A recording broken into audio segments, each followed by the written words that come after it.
Hi hello, ഞാൻ ടാജീന മല്ലൻ. ഇപ്പം എൻ്റെ എല്ലാ കൂട്ടുകാർക്കും സുഖമാണല്ലോ. പിന്നെന്തൊക്കെയുണ്ട് വിശേഷങ്ങൾ? KL14 മലബാർ ഫുഡ് എന്ന യൂട്യൂബ് ചാനലിലേക്ക് എല്ലാവർക്കും സ്വാഗതം. ഇന്നത്തെ എൻ്റെ വീഡിയോ പ്രസവരക്ഷാ ലേഹ്യമാണ്. കാസർഗോഡ് സ്പെഷ്യൽ പ്രസവരക്ഷാ ലേഹ്യം നിങ്ങൾക്ക് എല്ലാവർക്കും ഈസി ആയിട്ട് ഉണ്ടാക്കുന്ന ഒരു മെത്തേഡാണ് ഞാൻ കാണിച്ചു തരുന്നത്. അപ്പം നിങ്ങൾക്ക് എല്ലാവർക്കും ഏറെ ഉപകാരപ്പെടുന്ന ഒരു വീഡിയോ ആയിരിക്കും ഇത്. ഞാൻ കുറേ യൂട്യൂബിൽ സെർച്ച് ചെയ്ത് നോക്കിയിട്ടുണ്ടായിരുന്നു. അപ്പോൾ കാസർഗോഡ് ഉണ്ടാക്കുന്ന ആ ലേഹ്യം ഇതുവരെ യൂട്യൂബിൽ ആരും അപ്ലോഡ് ചെയ്തിട്ടുണ്ടായിരുന്നില്ല. അതുകൊണ്ടാണ് ഞാൻ നിങ്ങൾക്ക് ഈ വീഡിയോ ഇന്ന് ഷെയർ ചെയ്യുന്നത്. അപ്പോൾ തീർച്ചയായിട്ടും എല്ലാവരും ഫുള്ളായിട്ട് കാണണം. കണ്ടാൽ മാത്രം പോരാ, എല്ലാവർക്കും ഷെയർ ചെയ്ത് തന്നെ സപ്പോർട്ട് ചെയ്യണം. നമുക്ക് നേരെ വീഡിയോയിലേക്ക് പോകാം. കൂട്ടുകാരെ, നിങ്ങൾക്ക് വേണ്ടിയിട്ട് നല്ല പോലെ വെന്ത മരുന്ന് ഞാനിവിടെ റെഡിയാക്കി വെച്ചിട്ടുണ്ട്. അപ്പോൾ നോക്കാം നമുക്ക് എങ്ങനെ ഉണ്ടാക്കുന്നതെന്ന്. അപ്പം ഈ ഒരു പരുവത്തിലാണ് വെന്ത മരുന്ന് ഉണ്ടാവല്. ഭയങ്കര ടേസ്റ്റി ആയിട്ടുള്ളൊരു മരുന്നാണിത്. വെറുതെ കഴിക്കാൻ ഭയങ്കര ടേസ്റ്റാണ്. ചെറിയ കുഞ്ഞു മക്കൾക്ക് പോലും കഴിക്കാൻ പറ്റുന്ന രീതിയിലുള്ള ടേസ്റ്റി ആയിട്ടുള്ള ഐറ്റമാണിത്. അപ്പോൾ എല്ലാവരും വീഡിയോ മുഴുവനായിട്ട് കാണണം, എന്നാൽ മാത്രമേ നിങ്ങൾക്ക് ശരിക്കും മനസ്സിലാവുകയുള്ളൂ. അപ്പോൾ ഇതിന് വേണ്ടത് എന്താണെന്ന് നമുക്ക് നോക്കാം. കുരുമുളക് എടുത്തിട്ടുണ്ട്, ചെറിയ ജീരകമുണ്ട്, പിന്നെ ഉലുവ വേണം, കൽക്കഷ്ണം വേണം, ചതുപ്പ വേണം, അയമോദകം വേണം, പിന്നെ കാഷ്യൂനട്ട് എടുത്തിട്ടുണ്ട്, അതേപോലെ കറുത്ത ഉണക്കമുന്തിരിയുണ്ട്, കറുത്ത എള്ള് വേണം, തെങ്ങിൻ ചക്കര വേണം, സവാള വേണം. അപ്പോൾ തെങ്ങിൻ്റെ ചക്കര തന്നെ എടുക്കണം, അതായത് ഓലച്ചക്കര എന്ന് പറയും, അത് തന്നെ എടുക്കണം. പിന്നെ സവാള ഞാൻ എടുത്തിട്ടുണ്ട്. പിന്നെ വേണ്ടത് നെയ്യ്, പിന്നെ നല്ലെണ്ണ. ഇത്രയും സാധനങ്ങൾ ഞാനിവിടെ എടുത്തു വച്ചിട്ടുണ്ട്. പിന്നെ കുറച്ച് ഈത്തപ്പഴം വേണം, അതേപോലെ കുറച്ച് ബദാമും വേണം. സവാള നല്ല പോലെ വൃത്തിയാക്കി കഴുകിയതിന് ശേഷം കട്ട് ചെയ്തെടുക്കണം. പിന്നെ വേണ്ടത് തേങ്ങയാണ്. ഇതെവിടെ 5 തേങ്ങ എടുത്തിട്ടുണ്ട്, 5 അല്ല 6 തേങ്ങ ഉപയോഗിച്ചിട്ടുണ്ടായിരുന്നു. പിന്നെ ഇതിലേക്ക് ഏലക്ക വേണം. ഇനി നമുക്ക് എല്ലാം കഴുകിയെടുക്കണം. ഒരു ബൗളെടുത്ത് ഇതിലേക്ക് കുരുമുളക് ഇട്ട് കൊടുത്തു. പിന്നെ വേണ്ടത് ഉലുവയാണ്, അതും കൂടി ഇട്ട് കൊടുക്കണം. പിന്നെ ഞാൻ എടുത്തിട്ടുള്ളത് കറുത്ത എള്ളാണ്, പിന്നെ ചെറിയ ജീരകം. അത് കഴിഞ്ഞാൽ പിന്നെ ഇതിലേക്ക് അയമോദകം ഇട്ട് കൊടുക്കണം, അതേപോലെ തന്നെ ചതുപ്പ് ഇട്ട് കൊടുക്കണം, കടുക് ഇട്ട് കൊടുക്കണം. മനസ്സിലായല്ലോ? ഇത്രയും ഇട്ട് കൊടുത്തതിന് ശേഷം ഒരു കൈപ്പിടി മുഴുവനായിട്ടുള്ള മല്ലി ഉണ്ടല്ലോ, അതും കൂടി ഇട്ട് കൊടുത്ത് 3 വറ്റൽമുളക്, കാശ്മീരി ചില്ലിയാണ് ഞാൻ ഇട്ടത്, അതായത് പിരിയൻ മുളക്, അതും ഇട്ട് നല്ല പോലെ കഴുകിയെടുക്കണം. എന്നിട്ട് അരിപ്പയിലിട്ട് വെള്ളമെല്ലാം ഊറാൻ വെക്കണം. ഈ സമയം നമുക്ക് തേങ്ങ ചിരവിയെടുക്കാം. വെള്ളമെല്ലാം വാർന്ന് വന്നാൽ ഗ്രൈൻഡറിലിട്ട് നല്ലപോലെ അരച്ചെടുക്കണം. എല്ലാം ഗ്രൈൻഡറിൽ ഇട്ട് കൊടുത്തിട്ടുണ്ട്. ഇനി ഒന്ന് ചതയുന്നത് വരെ വെള്ളം ഒഴിക്കണ്ട. വെള്ളം ഒഴിക്കാതെ പറ്റുമെങ്കിൽ അങ്ങനെയാക്കാം. ഇനി ചില ഗ്രൈൻഡറൊക്കെ വെള്ളം ഒഴിക്കാണ്ട് തീരെ അനങ്ങില്ല. അങ്ങനെയാകുമ്പോൾ കുറച്ച് വെള്ളം ഒഴിച്ചിട്ട് അരച്ചെടുക്കണം. ആദ്യം ഞാനിവിടെ വെള്ളം ഒഴിച്ചിട്ടാണ് അരച്ചെടുക്കുന്നത്. പിന്നെ ഇതിലേക്ക് മഞ്ഞൾപ്പൊടി ചേർത്ത് കൊടുത്തു. ഇനി ഏലക്ക ഉണ്ടല്ലോ, അത് നല്ലപോലെ മിക്സിയുടെ ജാറിലിട്ട് പൊടിച്ച് വേണം ഇതിലേക്ക് ചേർത്ത് കൊടുക്കാൻ. ബാക്കിയുള്ളതെല്ലാം ഗ്രൈൻഡറിൽ അരിഞ്ഞ് കിട്ടും. അപ്പോൾ ഏലക്ക നല്ലപോലെ പൊടിച്ചതിന് ശേഷം മാത്രം ഇതിലേക്ക് ചേർത്ത് കൊടുത്താൽ മതി. ഇപ്പോൾ ഏകദേശം നന്നായിട്ട് ഒന്ന് ഒതുങ്ങി വന്നിട്ടുണ്ട്. ഈ സമയം ഏലക്ക ചേർത്ത് കൊടുക്കാം. നല്ലൊരു വാസനയാണ് ഇത് അരഞ്ഞ് കിട്ടുമ്പോൾ. വീടാകെ നമ്മൾ വൈദ്യഷാപ്പിലെല്ലാം പോകുമല്ലോ, ആ വൈദ്യഷാപ്പിലെല്ലാം പോകുന്ന ആ ഒരു മണമാണ് വീട് മൊത്തം ഉള്ളത്. ഇനി മുഴുവനായിട്ടും നമ്മൾ ഇതിലേക്ക് ഏലക്ക പൊടിച്ചത് ഇട്ട് കൊടുക്കുന്നുണ്ട്. ഇപ്പോൾ എല്ലാം ഇട്ട് കൊടുത്ത് കഴിഞ്ഞു. ഇനി നമ്മൾ എന്ത് ചെയ്യണം? ശർക്കര മെൽറ്റാക്കി എടുക്കണം. അപ്പോൾ അതിന് വേണ്ടി ശർക്കരയും കൽക്കഷ്ണം ഉണ്ടല്ലോ, അതും കുറച്ച് വെള്ളം ഒഴിച്ചിട്ട്, ഇതിന് വെള്ളത്തിൻ്റെ കണക്കൊന്നും നോക്കേണ്ട ആവശ്യമില്ല, കുറച്ച് വെള്ളം ഒഴിച്ചിട്ട് ഒന്ന് മെൽറ്റാക്കി എടുക്കണം. എല്ലാ ശർക്കരയും ഇട്ട് കൊടുക്കണം. ഞാനിവിടെ 2 പാക്കറ്റ് ശർക്കര ഇട്ട് കൊടുക്കുന്നുണ്ട്. സാധാരണ 1 പാക്കറ്റ് മതിയാവും. ഇച്ചിരിയും കൂടി ടേസ്റ്റ് കിട്ടാൻ വേണ്ടിയിട്ട് 2 പാക്കറ്റ് ഇട്ട് കൊടുത്ത്. ഇനി നമുക്കതാ ശർക്കര ഒന്ന് മെൽറ്റാക്കാൻ വെക്കണം. ആ സമയം ഇടയ്ക്കിടയ്ക്ക് ഈ ഗ്രൈൻഡറിലുള്ള മിക്സ് ഉണ്ടല്ലോ ഒന്ന് കൂട്ടി കൊടുക്കണം. ചിരവിയെടുത്ത തേങ്ങ കുറച്ച് വെള്ളം ഒഴിച്ചിട്ട് നല്ല പോലെ കട്ടിക്ക് തന്നെ തേങ്ങാപ്പാൽ എടുക്കണം. അപ്പോൾ ആദ്യത്തെ പാലും, രണ്ടാമത്തെ പാലും, മൂന്നാമത്തെ പാൽ, അങ്ങനെ 3 തരത്തിലുള്ള പാൽ ഇവിടെ എടുത്തു വെക്കുന്നുണ്ട്. ഇതൊന്നും കറക്റ്റായിട്ടുള്ള ഒരളവൊന്നുമില്ല. ശർക്കര നല്ല പോലെ മെൽറ്റായി വരുന്നുണ്ട്. ഈ സമയം ഇതിലേക്ക് വലിയ ഒരച്ച് വെല്ലം കൂടി ചേർത്തിട്ട് ഇതും ഒന്ന് മെൽറ്റാക്കിയിട്ട് എടുക്കണം. ഇനി നമുക്ക് സവാള നല്ലപോലെ അരച്ചിട്ട് എടുക്കണം. തേങ്ങാപ്പാൽ റെഡിയാക്കി വെച്ചിട്ടുണ്ട്. ആ തേങ്ങാപ്പാലിൻ്റെ രണ്ടാം പാലോ മൂന്നാം പാലോ ഒഴിച്ചിട്ടാണ് ഇതൊക്കെ അരച്ചെടുക്കേണ്ടത്. വെള്ളം ഒഴിക്കേണ്ട. അപ്പോൾ അതിന് പകരം തേങ്ങാപ്പാലാണ് ഒഴിച്ചു കൊടുക്കേണ്ടത്. മനസ്സിലായില്ലേ? ഇനിയെല്ലാം നമ്മൾ ഏത് പാത്രത്തിലാണ് മരുന്ന് ഉണ്ടാക്കുന്നത് ആ പാത്രത്തിലേക്ക് ഒഴിച്ചു കൊടുക്കണം. ഇനി ഇതിലേക്ക് ഈത്തപ്പഴം ഉണ്ടല്ലോ, അത് കുരു കളഞ്ഞ് നല്ലപോലെ പേസ്റ്റാക്കി ചേർത്ത് കൊടുക്കണം. അപ്പോൾ ഇടയ്ക്കിടയ്ക്ക് ഈ ഗ്രൈൻഡറിലുള്ള മിക്സ് ഉണ്ടല്ലോ കൂട്ടിക്കൊടുക്കണം, അല്ലെങ്കിൽ സൈഡിലെല്ലാം ഇതിൻ്റെ കഷ്ണങ്ങളെല്ലാം ബാക്കിയാവും. ഇനി നമുക്ക് ഈത്തപ്പഴം അരച്ചെടുക്കാം. അപ്പോൾ ഈത്തപ്പഴം കുറച്ച് തേങ്ങാപ്പാൽ ചേർത്ത് തന്നെ അരച്ചെടുത്താൽ മതി. നമ്മളെങ്ങനെയും മരുന്ന് വേവിക്കുന്ന സമയത്ത് ഇതിലുള്ള എല്ലാ വെള്ളവും വറ്റി വരും. മരുന്ന് നല്ല പോലെ അരഞ്ഞ് വന്നിട്ടുണ്ട്. ഏകദേശം 1.5 മണിക്കൂർ കൊണ്ടാണ് ഇത് അരഞ്ഞ് കിട്ടിയിട്ടുള്ളത്. പിന്നെ ഇതിലേക്ക് ബദാമും അതേപോലെ തന്നെ കാഷ്യൂനട്ടും പൊടിച്ച് ചേർക്കണം. 1/2 കിലോ കാഷ്യൂനട്ടും അതേപോലെ 1/2 കിലോ ബദാമുമാണ് എടുത്തത്. അപ്പോൾ നല്ലവണ്ണം പൊടിയാവണ്ട, ഒന്ന് ക്രഷ് ചെയ്തിട്ട പോലെ ഇട്ടാൽ മതി. അങ്ങനെയാകുമ്പോൾ മരുന്ന് കഴിക്കുന്ന സമയത്ത് ഇതൊക്കെ കടിക്കാൻ കിട്ടുമ്പോൾ ഭയങ്കര ടേസ്റ്റാണ്. ഇപ്പോൾ ഈ പൊടിച്ചത് വേണമെങ്കിൽ കുറച്ചും കൂടി നൈസായിട്ടുണ്ട്, ഇതിനേക്കാളും പീസായിട്ടുണ്ടെങ്കിലാണ് കഴിക്കാൻ ടേസ്റ്റ്. ഇനി അരച്ച മരുന്നുണ്ടല്ലോ അത് 1.5 മണിക്കൂറിന് ശേഷം ഈ സവാള മിക്സിലേക്ക് എടുക്കണം. സവാള അരച്ചിട്ട് ഒരു പാത്രത്തിൽ ഒഴിച്ചിട്ടുണ്ട്. അതിലേക്കാണ് ഈ മരുന്ന് അരച്ചത് എടുക്കേണ്ടത്. പിന്നെ അരക്കുന്ന സമയം അത് അവരവരുടെ ഗ്രൈൻഡറിലെ വ്യത്യാസം കൊണ്ട് മാറ്റം വരാം. ഇപ്പോൾ എനിക്കിവിടെ 1.5 മണിക്കൂർ കൊണ്ടാണ് അരഞ്ഞ് കിട്ടിയിട്ടുള്ളത്. ഇനി തേങ്ങാപ്പാൽ ഒഴിച്ചിട്ടാണ് ഈ ഗ്രൈൻഡറെല്ലാം കഴുകിയെടുക്കുന്നത്. വെള്ളം ഇനി ചേർക്കണ്ട, വെള്ളം കൂടി പോവണ്ട, തേങ്ങാപ്പാലെല്ലാം ചേർക്കാനുണ്ട്. നമ്മൾ വെള്ളം കൂടുതൽ ചേർത്താൽ കുറേ ടൈം എടുക്കും. എന്നാൽ അത്യാവശ്യം വെള്ളം വേണം, അതായത് തേങ്ങാപ്പാൽ അത്യാവശ്യം വേണം. ഈ മരുന്ന് നല്ലപോലെ വെന്ത് വരണം. അപ്പോൾ ഇതിനൊന്നും കറക്റ്റായിട്ടുള്ള ഒരളവൊന്നുമില്ല. ഇനി നമ്മൾ മരുന്ന് വേവിക്കാൻ വേണ്ടി തുടങ്ങി. ഫുള്ള് ഫ്ലെയിമിൽ വെച്ചിട്ടാണ് ഈ മരുന്ന് വേവിച്ചിട്ട് എടുക്കുന്നത്. അപ്പോൾ സാധനങ്ങളെല്ലാം നിങ്ങൾക്ക് മനസ്സിലായിട്ടുണ്ടാവുമെന്ന് വിചാരിക്കുന്നു. എടുത്തത് ഈ മരുന്നുണ്ടല്ലോ അതെല്ലാം ഒരേ അളവാണ്. അപ്പോൾ ഒരേ അളവിൽ തന്നെ എല്ലാം എടുത്താൽ മതി. ഫുൾ ഫ്ലെയിമിൽ വെച്ചിട്ട് വറ്റിക്കാൻ തുടങ്ങിയിട്ട് 1 മണിക്കൂറായി. 1 മണിക്കൂർ കഴിയുമ്പോൾ ഇതിലേക്ക് കഴുകി വൃത്തിയാക്കി വെച്ചിരിക്കുന്ന ഉണക്കമുന്തിരി ഉണ്ടല്ലോ അതും പൊടിച്ച് വെച്ചിരിക്കുന്ന കാഷ്യൂനട്ട് ബദാം മിക്സ് ഉണ്ടല്ലോ ആ പൗഡറും ഇട്ടുകൊടുത്തു. ആ വീഡിയോ എൻ്റെ കയ്യിൽ നിന്ന് മിസ്സായിപ്പോയി. അത് രണ്ടും 1 മണിക്കൂർ ആകുമ്പോഴാണ് ഇട്ട് കൊടുക്കേണ്ടത്.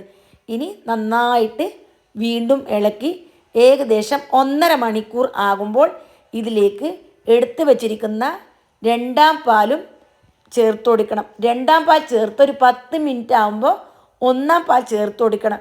ഏകദേശം അപ്പോൾ 1 മണിക്കൂറും 40 മിനിറ്റും ആയി. ഈ ഒരു സമയം കൊണ്ട് ഇത് ഏകദേശം പകുതിയായി മാറിയിട്ടുണ്ട്. മനസ്സിലായല്ലോ? നല്ല പോലെ തിള വരുന്നുണ്ട്. ഇങ്ങനെ തിളച്ച് വരണം. ഈ മരുന്നെല്ലാം നല്ല കുറുകി നല്ല പാകമാവണം. ഇനിയും കുറേ ടൈം എടുക്കും. ഇപ്പോൾ 2 മണിക്കൂറായി. ഏകദേശം പകുതിയോടല്ല ഒരു 1/4 ഭാഗം കുക്കായി വന്നിട്ടുണ്ട്. ഇതിലേക്ക് ഇനി എന്ത് ചെയ്യണം? നമ്മൾ ശർക്കര പാനി മെൽറ്റാക്കി വെച്ചതുണ്ടല്ലോ അത് അരിച്ച് ഇതിലേക്ക് ഒഴിച്ചു കൊടുക്കണം. ഈ ഒരു പരുവം കാണുന്നില്ലേ? നല്ലോണം തെറിക്കാൻ തുടങ്ങിയിട്ടുണ്ട്. ഇങ്ങനെ പൊട്ടി തെറിക്കാൻ തുടങ്ങും. കയ്യിലും കാലിലും ഒക്കെ ആവും. അപ്പോൾ ചെയ്യുന്നവർ ശ്രദ്ധിക്കണം. വലിയ ചട്ടുകം കൊണ്ട് തന്നെ ഇതേപോലെ ഇളക്കാൻ നോക്കണം. അങ്ങനെയാകുമ്പോൾ കുറച്ച് മേത്തേക്ക് തെറിക്കുന്നത് കുറയും. ഇപ്പോൾ 2 മണിക്കൂർ കൊണ്ടാണ് ഈ ഒരു പരുവം ആയിട്ടുള്ളത്. നല്ല പോലെ വറ്റി കളറ് പച്ച കളർ ഉണ്ടായിട്ടില്ലേ, ഇപ്പോൾ അതൊരു ബ്രൗൺ കളറായി വന്നിട്ടുണ്ട്. അടുപ്പിൽ വെച്ചിട്ട് 2.25 മണിക്കൂറായി. ഈ സമയം ഇതിലേക്ക് നല്ലെണ്ണ ചേർത്ത് കൊടുക്കണം. അതേപോലെ നെയ്യും ചേർത്ത് കൊടുക്കണം. ഇത് 1/4 ലിറ്ററിൻ്റെ അളവാണ്.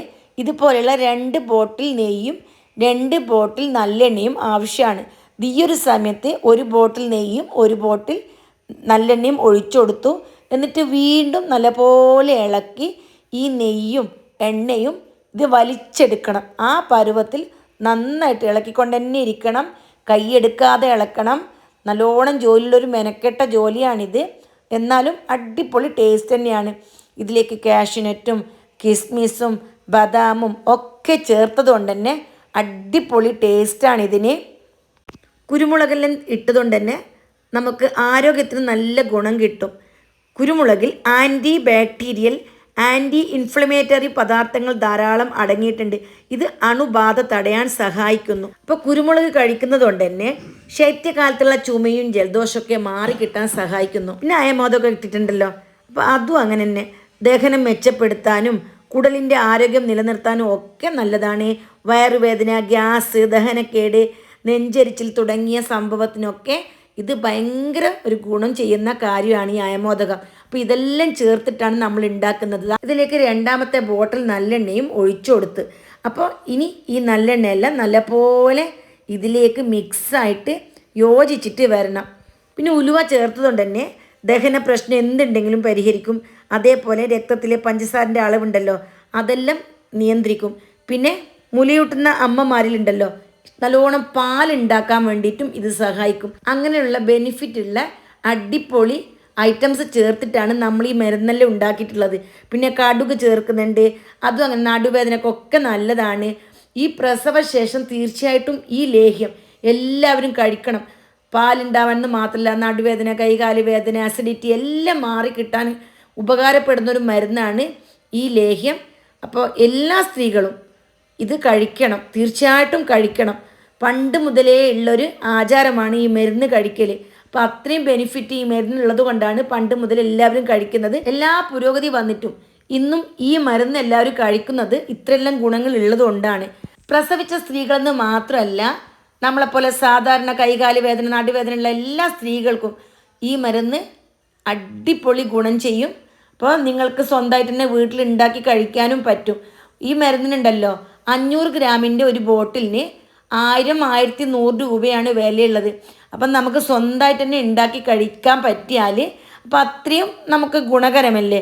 അപ്പോൾ എല്ലാവരും ഇത് ഉണ്ടാക്കി നോക്കിയാൽ നിങ്ങൾക്ക് തന്നെ നിങ്ങളുടെ ആവശ്യത്തിന് ഉണ്ടാക്കി കഴിക്കാൻ പറ്റുന്നതായിരിക്കും. ആദ്യം ചേർത്ത് നല്ലെണ്ണയും നെയ്യും എല്ലാം നല്ലപോലെ വലിച്ചെടുത്ത് കുറേ ഇളക്കി കഴിഞ്ഞ് നമ്മൾ രണ്ടാമതും നല്ലെണ്ണ ചേർത്തു. ആ നല്ലെണ്ണയും ഇപ്പോൾ എല്ലാം വലിച്ചെടുത്തിട്ടുണ്ട്. ഇപ്പോൾ 2.5 മണിക്കൂർ കഴിഞ്ഞ് ഇളക്കാൻ തുടങ്ങിയിട്ട് 2 മണിക്കൂർ നമ്മൾ ഫുൾ ഫ്ലെയിമിലായിരുന്നു വറ്റിച്ചെടുത്തത്. പക്ഷേ 2 മണിക്കൂർ കഴിഞ്ഞാൽ നമ്മൾ ലോ ഫ്ലെയിമിലേക്ക് ആക്കി കൊടുക്കണം. പിന്നെ പെട്ടെന്ന് അടുക്കി പിടിക്കും. ഇനി 2.5 മണിക്കൂർ കഴിഞ്ഞാണ് ബാക്കിയുള്ള നെയ്യ് ഇപ്പോൾ ചേർക്കുന്നത്. അപ്പോൾ ഓരോ സ്റ്റെപ്പും ഓരോ സ്റ്റേജും നിങ്ങൾ നോക്കി മനസ്സിലാക്കി വേണം ചെയ്യാൻ. ഇപ്പോൾ മരുന്ന് വെച്ചിട്ട് 2.5 മണിക്കൂറായി. ഇനി അരമണിക്കൂർ മാത്രമേ ടൈം ബാക്കിയുള്ളൂ. ഇപ്പോൾ തന്നെ നിങ്ങൾക്ക് കാണുമ്പോൾ മനസ്സിലാവുന്നുണ്ടാവാം, മരുന്നെല്ലാം നല്ല ഡാർക്ക് ബ്ലാക്ക് കളറിലേക്ക് തന്നെ വരുന്നുണ്ട്. ഇനി ഈ നെയ്യും നല്ലോണം വലിച്ചെടുക്കണം. അപ്പോൾ നമുക്ക് ഏകദേശം കുക്കായ മനസ്സിലാവും. ആ സമയം ഞാൻ കാണിച്ചു തരാം. കൈയെടുക്കാതെ ഇളക്കിക്കൊണ്ട് തന്നെ ഇരിക്കണം. 1 മിനിറ്റ് സ്റ്റോപ്പായി പോയാൽ പെട്ടെന്ന് അടുക്കി പിടിക്കും. ആ കാര്യം പ്രത്യേകം ശ്രദ്ധിക്കണം. ഇപ്പോൾ തീ വളരെ ചെറുതാണുള്ളത്, എന്നാലും നല്ലോണം ശ്രദ്ധിക്കണം. നിങ്ങൾ ശ്രദ്ധിച്ച് നോക്കിയാൽ മനസ്സിലാവും. ജസ്റ്റ് നെയ്യെല്ലാം ഒന്നിങ്ങനെ വിട്ട് വരുന്നൊരു സ്റ്റേജായിട്ടുണ്ട്. ഈ ഒരു സ്റ്റേജ് ആയിക്കഴിഞ്ഞാൽ ഇനിയും കുറച്ചും കൂടി സമയമുണ്ട്. അപ്പോൾ ഇപ്പൊന്നും നമുക്ക് മരുന്ന് വാങ്ങി വെക്കാനായിട്ടില്ല. ശരിക്ക് പറഞ്ഞാൽ ഇതിൽ നിന്നും നല്ലോണം നെയ്യ് ഇറങ്ങി വരും. അതാണ് നമ്മുടെ സ്റ്റേജ്. ഈ സമയം കഴിക്കാൻ തന്നെ ഭയങ്കര ടേസ്റ്റ് ആയിരിക്കും. ഇനി ഫ്രിഡ്ജിലെല്ലാം സൂക്ഷിക്കുന്ന ആളാണെങ്കിൽ നമുക്ക് ഈ ഒരു പരുവത്തിലും വാങ്ങാം. കാരണം നെയ്യെല്ലാം നമുക്കിങ്ങനെ വിട്ട് വന്നാൽ ആ ഒരു ഗുണം നമുക്ക് കിട്ടില്ല. നെയ്യൊന്നും വയറ്റേക്ക് അങ്ങനെ മുഴുവനും പോവില്ല. എന്നാലും കുറച്ച് നാളും കൂടി സൂക്ഷിച്ച് വെക്കാനുള്ളത് കൊണ്ട് നമ്മൾ നന്നായിട്ട് വരട്ടിയെടുത്തിട്ടാണ് ഈ മരുന്ന് റെഡിയാക്കി എടുക്കുന്നത്. സൈഡിലെല്ലാം നോക്കിയാൽ നിങ്ങൾക്ക് മനസ്സിലാവും, നന്നായിട്ട് ഓയിലും നെയ്യെല്ലാം തെളിയാൻ തുടങ്ങി. ഇങ്ങനെ തെളിഞ്ഞ് വന്നാൽ നിങ്ങൾ വിചാരിക്കും ഇപ്പോൾ റെഡിയായിന്ന്. ഇപ്പോൾ റെഡിയായിട്ടൊന്നുമില്ല. ഇനിയും കൈയെടുക്കാതെ ഇളക്കിക്കൊണ്ട് തന്നെ ഇരിക്കണം. ഫ്രിഡ്ജിൽ വെക്കുന്നുണ്ടെങ്കിൽ മതി. നമുക്ക് ഫ്രിഡ്ജിൽ വെക്കാണ്ട് ഉപയോഗിക്കുന്നതാണെങ്കിൽ ഞാൻ പറയാം, ആ സമയം നിർത്തിയാൽ മതി. ഇപ്പോൾ സൈഡിൽ നിന്നെല്ലാം നല്ലപോലെ നെയ്യെല്ലാം വിട്ട് വരുന്നുണ്ട്. വീഡിയോ കാണുമ്പോൾ നിങ്ങൾക്ക് മനസ്സിലാവും, നല്ലപോലെ മഞ്ഞ കളറിൽ കാണുന്നില്ലേ, അതാണ് നെയ്യ് ഇറങ്ങി വരുന്നത്. ഇങ്ങനെയാണ് ശരിക്കും കഴിക്കേണ്ടത്. അങ്ങനെയാകുമ്പോൾ ഈ നെയ്യോട് കൂടി നമ്മുടെ വയറ്റിലേക്ക് എത്തും. പക്ഷെ കേടാവാൻ ചാൻസ് കൂടുതലാണ്. നമുക്കിപ്പോൾ ഒരു ദുബൈയിലേക്കോ മറ്റോ കൊടുത്തേക്കാനൊക്കെ ആണെങ്കിൽ നമുക്ക് അങ്ങനെയുള്ള പാകം ശരിയാവില്ല. നല്ല പോലെ വെന്ത് വരണം.